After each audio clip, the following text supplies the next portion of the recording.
الحمد لله رب العالمين والصلاة والسلام على رسوله الكريم أما بعد فأعوذ بالله من الشيطان الرجيم بسم الله الرحمن الرحيم سنقرئك فلا تنسى إلا ما شاء الله إنه يعلم الجهر وما يخفى ونيسرك لليسرى فذكر إن نفعت الذكرى سيذكر من يخشى ويتجنبها الأشقى الذي يصلى النار الكبرى ثم لا يموت فيها ولا يحيا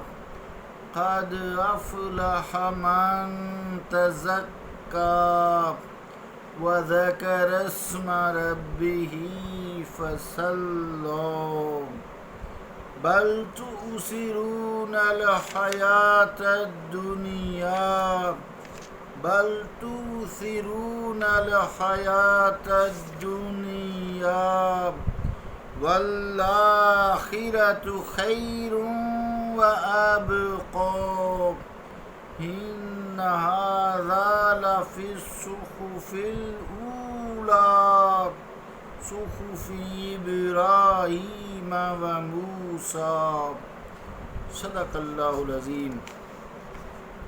واجب الاحترام سامعین، السلام علیکم ورحمۃ اللہ وبرکاتہ۔ سورہ الاعلیٰ کی 6 سے لے کے 19 نمبر آیات تلاوت کرنے کی سعادت حاصل کی ہے۔ ان آیات کا ترجمہ یوں ہے کہ ہم خود آپ کو پڑھائیں گے، پس آپ نہ بھولیں گے بجز اس کے جو اللہ تعالیٰ چاہے، بے شک وہ جانتا ہے ظاہر کو اور جو کچھ چھپی ہوئی ہے، اور ہم سہل بنا دیں گے آپ کے لیے اس آسان شریعت پر عمل۔ بس آپ نصیحت کرتے رہیے، اگر نصیحت فائدہ مند ہو، سمجھ جائے گا جس کے دل میں اللہ کا خوف ہوگا، اور دور رہے گا اس سے بدبخت جو بالآخر بڑی آگ میں داخل ہوگا، پھر نہ وہ وہاں مرے گا اور نہ جیے گا۔ بے شک اس نے فلاح پائی جس نے اپنے آپ کو پاک کیا اور اپنے رب کے نام کا ذکر کرتا رہا اور نماز پڑھتا رہا۔ البتہ تم لوگ دنیاوی زندگی کو ترجیح دیتے ہو، حالانکہ آخرت کہیں بہتر ہے اس سے اور باقی رہنے والی ہے۔ یقیناً یہ سب کچھ اگلے صحیفوں میں لکھا ہوا ہے، یعنی ابراہیم اور موسیٰ علیہم السلام کے صحیفوں میں۔ اللہ کا قول سچا ہے جو بڑی ہی عظمت والا ہے۔ عزیزان گرامی قدر، حضرت صدر الافاضل رحمۃ اللہ علیہ فرماتے ہیں، لکھتے ہیں، یہ اللہ تعالیٰ کی طرف سے نبی کریم علیہ السلام کو بشارت ہے کہ آپ کو حفظ قرآن کی نعمت بغیر محنت کے عطا ہوئی، بغیر یاد کرنے کے عطا ہوئی، اور یہ آپ کا معجزہ ہے۔ اتنی بڑی کتاب عظیم المرتبت بغیر محنت و مشقت اور بغیر تکرار اور دہرا کے آپ کو حفظ ہو گئی۔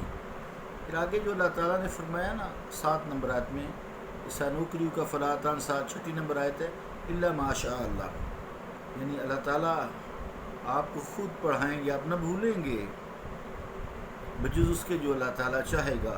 تو مفسرین کرام نے یہ فرمایا ہے کہ یہ بھولنا کبھی واقع نہ ہوا، اللہ تعالیٰ نے کبھی چاہا ہی نہیں کہ آپ کوئی چیز بھول جائیں۔ خزائن العرفان۔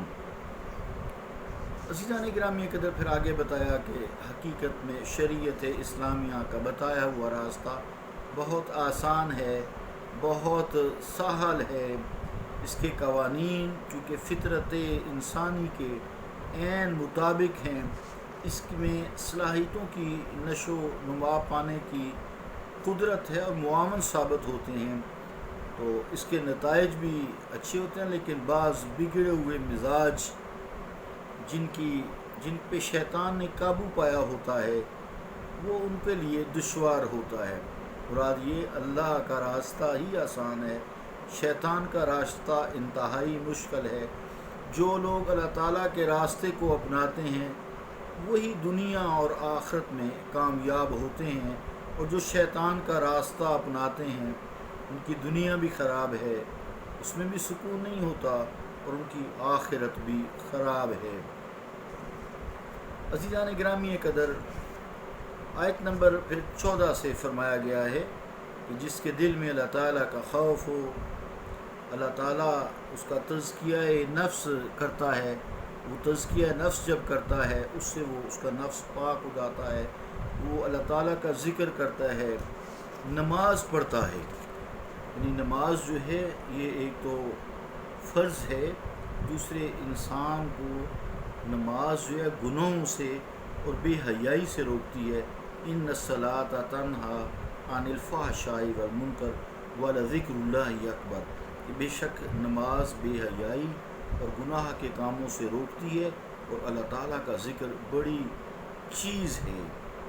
حضرت فضالہ رضی اللہ تعالیٰ عنہ فرماتے ہیں کہ حضور کریم علیہ السلام ایک روز تشریف فرما تھے، ایک آدمی آیا، اس نے نماز ادا کی، دعا کے لیے ہاتھ اٹھائے اور کہا اللہم اغفر لی وارحمنی، کہ اے اللہ مجھے بخش دے اور مجھ پر رحم فرما۔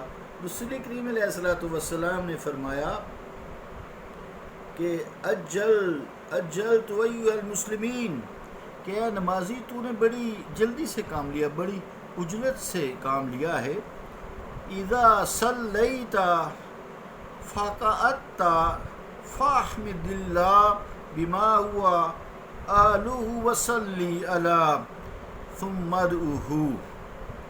ترجمہ کیا ہے کہ جب تو نماز پڑھ کر بیٹھے تو اللہ تعالیٰ کی حمد کر جس طرح اس کی شان کے لائق ہے، پھر مجھ پر درود بھیج، اللہم صلی علی محمد وعلی آل محمد وسلم، پھر دعا مانگ۔ اس کے بعد ایک اور شخص آیا، اس نے نماز پڑھی، نماز کے بعد اللہ تعالیٰ کی حمد بیان کی، نبی کریم علیہ السلام پر درود شریف پڑھا۔ حضور کریم علیہ السلام نے فرمایا ایھا المصلی ادعو تجب، رواہ الترمذی، اے نمازی اب دعا مانگ، اے نمازی اب تو دعا مانگ، تیری دعا قبول کی جائے گی۔ حضرت عبداللہ بن مسعود رضی اللہ تعالیٰ عنہ بھی حاضر تھے، فرماتے ہیں کہ جب میں نماز پڑھ چکا تو میں نے پہلے اللہ تعالیٰ کی حمد و ثنا کی، پھر نبی کریم علیہ السلام پر درود شریف پڑھا، پھر اپنے لیے دعا مانگی۔ حضور نبی کریم علیہ السلام نے فرمایا سل توتا، مانگ تجھے عطا کیا جائے گا، سل توتا، مانگ تجھے عطا کیا جائے گا، رواہ ترمذی، مانگ اب تجھے دیا جائے گا۔ جو اس سے مانگتا ہے نا، اس کی حمد بیان کر کے اور درود شریف پڑھ کے، یقیناً وہ اسے عطا فرماتا ہے، کیونکہ یہ مصطفیٰ کریم علیہ السلام کا فرمان عالی شان ہے۔ عزیزان گرامی قدر، یہ جو دو آیات ہیں، قد افلح من تزکا وذکر اسم ربہ فصلی، اس کے حوالے سے حضرت یعقوب چرخی رحمۃ اللہ علیہ فرماتے ہیں، ان آیات کی تفسیر کے حوالے سے، جو فارسی میں وقت کے کمی کے تقاضے کی وجہ سے اس کا ترجمہ بیان کرتا ہوں، وہ فرماتے ہیں کہ اس فقیر کے دل میں یہ بات آتی ہے اور اللہ تعالیٰ بہتر جانتا ہے۔ ان آیات میں منازل سلوک کی طرف اشارہ کیا گیا ہے۔ پہلی منزل توبہ اور تزکیہ کی ہے کہ انسان صفات قبیحہ سے توبہ کرے اور ان سے اپنے آپ کو پھر پاک کرے اور صفات حمیدہ کو اختیار کرے، یہ پہلی منزل ہوگی۔ تو دوسری منزل یہ ہے کہ زبانی، قلبی، روحی، سری ذکر پر توجہ کرے۔ اس کے بعد انوار الہی کے مشاہدہ کی منزل آ جاتی ہے۔ قد افلح من تزکا سے پہلی یعنی جو آیت ہے قد افلح من تزکا، اس سے مراد پہلی منزل ہے، وذکر اسم ربہ سے دوسری منزل مراد ہے، اور فصلہ سے تیسری منزل کی طرف اشارہ ہے، کیونکہ فصلہ پس جس نے نماز پڑھی، اس میں نماز کو مومن کی معراج فرمایا گیا ہے نا۔ رسول کریم علیہ السلام کا ارشاد گرامی ہے کہ میری آنکھ کی ٹھنڈک نماز میں ہے، واللہ تعالی عالم۔ عزیزان گرامی، قدر عقل مندی کا تقاضا تو یہ تھا کہ انسان تزکیہ نفس کی طرف توجہ ہوتے، کفار مکہ کی بات ہو رہی ہے، ذکر الہی میں مشغول ہو جاتے، نماز ادا کرتے، لیکن اے انسان تو دنیا کی زندگی کو ترجیح دیتا ہے، آخرت کی زندگی جو ہے اس کو بھول جاتا ہے، جبکہ دنیا کی زندگی فانی ہے اور آخرت کی زندگی جو ہے وہ ابدی ہے، ہمیشہ رہنے والی ہے۔ اللہم وقفنا ان توسر الحیات الآخرۃ علی الحیات الدنیا ونقتفی آثار من تزکا وذکر اسمک وصلی وافلح فی الدنیا والآخرہ۔ اللہم صلی وسلم وبارک علی عبدک المصطفیٰ ورسولک المرتضی ونبیک المجتبی سیدنا و مولانا و حبیبنا محمد بدر الدجا شمس الضحیٰ وعلی آلہ مصابیح الہدیٰ واصحابہ نجوم الرشد لمن